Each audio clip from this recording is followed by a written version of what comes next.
Welcome back to Season 2 of Real People. This is Real People Season 2, Episode 1, Uncut Gems review. Very exciting. I'm the host, Sam Elkins, and I'm joined today by two guests, Alex McPherson and Haley Mills. Today we'll be reviewing Uncut Gems in a Safdie Brothers film starring Adam Sandler. If you haven't seen the film, this first part is spoiler-free, but we'll tell you before we get to the spoilers, so keep on watching for now.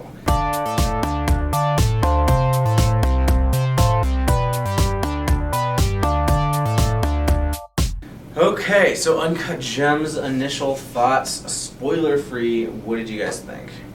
It's like overwhelmingly intense, but train wreck in a good way.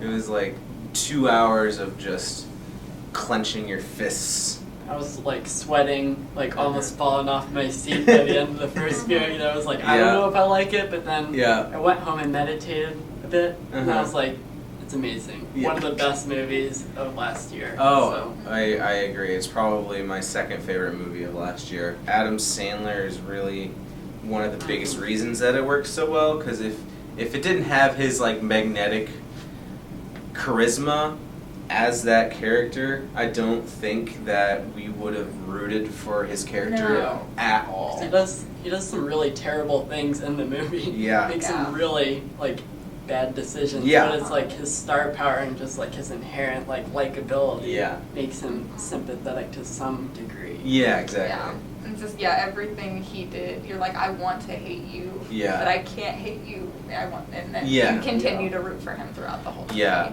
really, the acting across the board is really good. I remember you saying the Safdie brothers have a way of evoking really good performances, and that is very much true for this movie. Because I think they did a lot of like street casting. Everything feels very authentic and almost like documentary-esque. I think I liked how the movie kind of just throws you into like chaos at the beginning, so it's like you're not really sure what is happening like as a viewer. Yeah. And like things are gradually revealed later on, but it's like it's supposed to be overwhelming, so you really feel like you're there. Yeah. You know? Yeah, you do. Yeah. I feel like that also helps you be like empathetic towards the characters, because if you're feeling overwhelmed, and then it kind of like puts you into their shoes, like in an overwhelming lifestyle. Can we talk about Kevin Garnett and how he's so good in this movie? He had like several great scenes where I feel like he just like captivated the whole scene, and it's like felt like he was like a trained actor. Like But I feel like even though I think that he had a lot of like great throughout the movie, he also like pointed out other people's greed, which I think then helped show how greedy the other people truly were being. If someone who like does have all these flashy things and clearly lives like a very good life, and then he's like, whoa, you're being a bit too much about all this. Because there's a very like surprisingly poignant moment like at the end of the film, like no spoilers, but like a confrontation between them that was really compelling and does kind of reveal like how he's revealing other people's greed, like you said.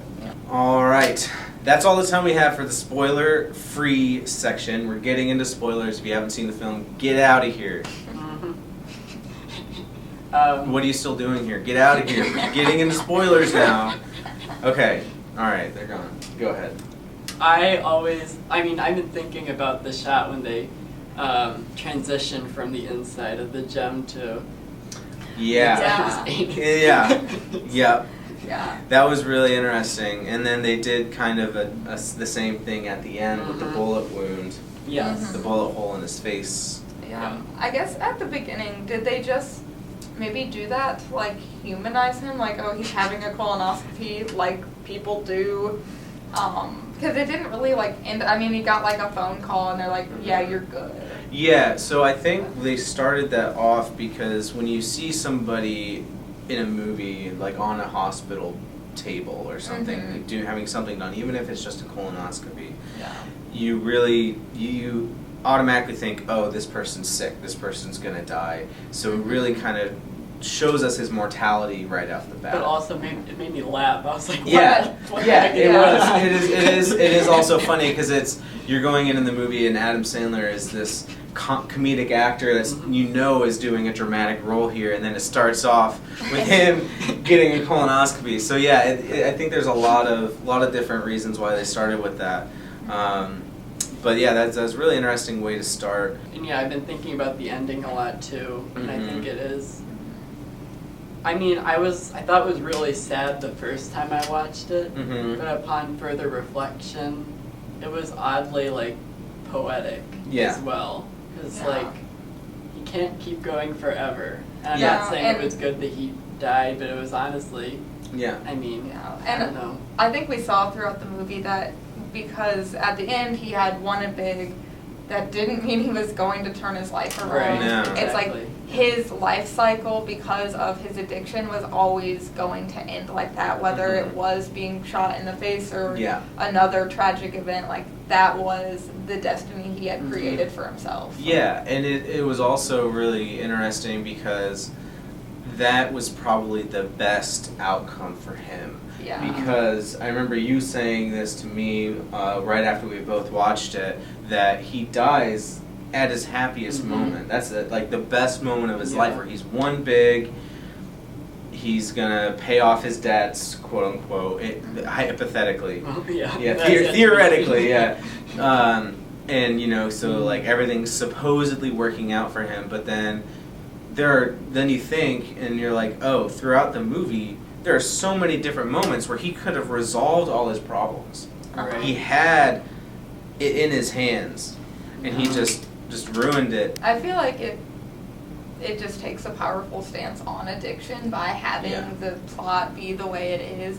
Because it's, as a viewer, you're like, but why doesn't he just do this? And it like would make so much sense for him to do that, but I think it shows that he doesn't even consider those as options. It's not an option for him because he is addicted to gambling. Like, he can't not go pawn things off and bet on games because that's so embedded into who he has become through his addiction. Yeah. And, well, I was just thinking, like, it is, like, tragic to see, like, that kind of, because it is, like, he's an addict, really. But it's, like, by the end, like, when he's, like, watching the scoreboard, it, like, as a viewer, it makes you, like, get invested in it as well. So it's, like, you kind of feel like he feels, you know? So it's, like, you get the high that he gets, and then it's just cut off very abruptly, you know? And that's really interesting, too, because, the excitement for him is watching the game. So he's the viewer in that scene. If this were a sports film, we would just see the game, and we would be like, oh, it'd be the same kind of intensity, but instead we're watching him watching it, because it's not necessarily the game, it's the way the game affects him and then the people that he locked in the box. Yeah. And so that's really fascinating. But going back to the idea of addiction, I cannot stress this enough. This is the gambling version of Requiem for a Dream. If you've ever seen that movie, this is the gambling version of that. It's the same kind of deal. It's really, really heartbreaking. It's really hard to watch at points. It's really intense. You want the characters to make certain decisions, and they do not make those decisions, and it ends up badly for them. And I mean, I guess it ends pretty well for Julia Fox. That is true. Well, yeah, she has bag full you of money. Think, and I would like to also think that because she was smart enough to have someone else go collect the money, and then she's in like a private vehicle. But I worry that did they come back to kill her? Because they clearly had people looking for her in the casino. The only thing I would say about that is I feel like if she would have, if she was supposed to die, she would have died in the movie. Because there were lots of chances that she could have died. But you could also just make the argument that, she's going to go somewhere, they're going to be there, and they're going to kill her. I mean, she's obviously going to be heartbroken that Howard... But, I think it paints a pretty optimistic, future for her. Yeah. Yeah. I mean, it's still ambiguous, but, And going back to the plague and Passover imagery, I thought it was really interesting. I genuinely thought, and I don't know if they did this on purpose to make you feel this, but I thought that his son was going to die when his son was using the restroom in the other room. I was really worried at that scene. Yeah, because they had just come off the Passover dinner scene recently where he was talking about the plagues, and like the last one was the death of the firstborn son, and it felt very pointed when he said that, and I'm like, his son's going to die. But it makes you wonder, because when they get back in the car, or when they're getting the elevator, I mean, and his son's like, who's the hot chick that lives in your apartment or whatever, and then he's like, it's not mom, is it mom? It's not mom. And like, you see the way he looks at his dad, he's so disappointed because he's realizing his dad is having an affair. Yeah. And so so I'm wondering, is that like a symbolic death of the firstborn? Yeah, I think that could be. Yeah. Yeah. The scene that had Kevin Garnett and Adam Sandler.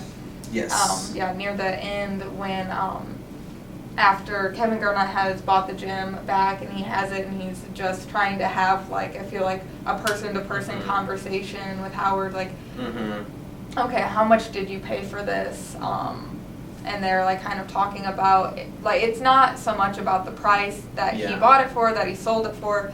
Howard's like his justification for paying significantly less than what he sold it for was that he was giving it was from Ethiopia, right? Yeah. Like he was giving these Ethiopian people like enough money to live for like several lives, and then Kevin Garnett like is just like unfazed by that. He's like, but that's not the point. You could have given them like this many more lives to live. It's like instead you exploited them for this gym, and you've pretty much exploited everyone around you as a result of this. That is probably one of my favorite, if not my favorite scene in the movie. Yeah. Because not only is Kevin Garnett incredible as this odd, unexpected voice of reason, but also Adam Sandler, I think this is he's at his best here in the movie, because people talk about that scene where he's like crying, which he's really good in that scene, but I think he's even better in this one because he has this like monologue where he just hypes himself up, and gets himself going, and he's doing it by going from the perspective of Kevin Garnett, because he's talking to him. He's like, look, they say you're not going to win. They say that you're gonna do all this. He's like trying to get Kevin Garnett fired up to win the game, but he gets himself fired up so much so that he takes the money that he just got and he throws it out the window to Julia Fox to go gamble it again when he could have paid the people off right then. Yeah. I feel like it shows that he was never going to be able to overcome this addiction, because I feel like if any point in time was going to be it would have been after that conversation where he's like, I have exploited a lot of people in my life. I need to settle these debts and try to become a different person. Yeah, it's pretty like fatalistic. Yeah. You know? That was the moment he died. Yeah. It was when he threw the money out the window. He died to the viewers, because I think up until that point, at least for me, I was still like rooting for him and believing that he could come out of this on top. Yeah. And then when he did that, I'm like, no, there's no good outcome of this. So final thoughts, definitely a must-see. If you really have issues with like being anxious during movies, maybe hold off, maybe don't. There's definitely a trigger warning for anxiety when going into that film. But if you can get past that, then it's a terrific film. Some great performances, incredible direction. The music is incredible. This movie's trying to make you feel something, and it's trying to leave a taste in your mouth after it. And so just if you just let it do its thing, then it'll be an experience. So, well, that's all the time we have today for Real People Season 2, Episode 1, Uncut Gems Review. Thank you so much for watching. The next episode is 1917 coming next week, so stay tuned for that. Thanks for watching. Peace. See ya.